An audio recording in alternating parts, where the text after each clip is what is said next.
Васил Чакаларов бил еден од најзначајните војводи на македонската револуционерна организација и учесник во Илинденското востание.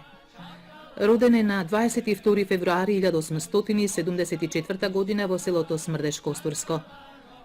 Во 1901 година од организацијата бил назначен за војвода во Костурскиот дел на Македонија.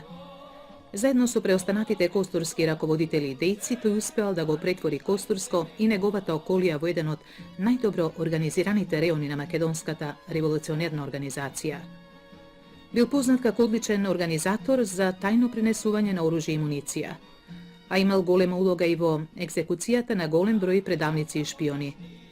Освен што се борел против турската војска и Башибозук, во својот регион водел постојани борби и против грчките андарски чети, кои се обидувале да го зацврстат грчкото влијание меѓу македонскиот народ.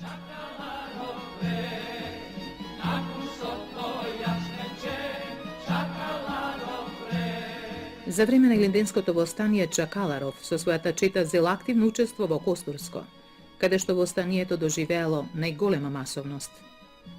Тој раководел со нападот на турскиот гарнизон во село Вишени, а неговата чета учествувала и во ослободувањето на градчето Клисура и градчето Невеска во Егејска Македонија.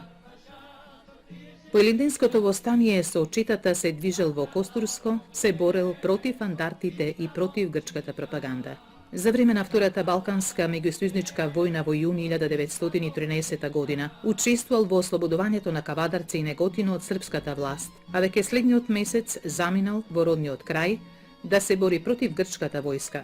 На 9 јули 1913 година во близина на местноста Белкамен, Леринско, по жестоката престрелка со грчките андарти, Чакаларов бил смртно ранет.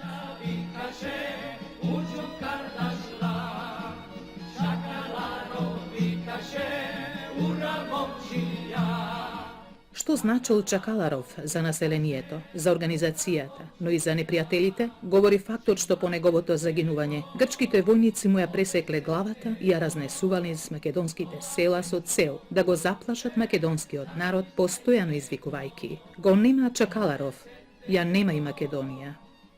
22 февруари, ден на раѓањето на Васил Чакаларов.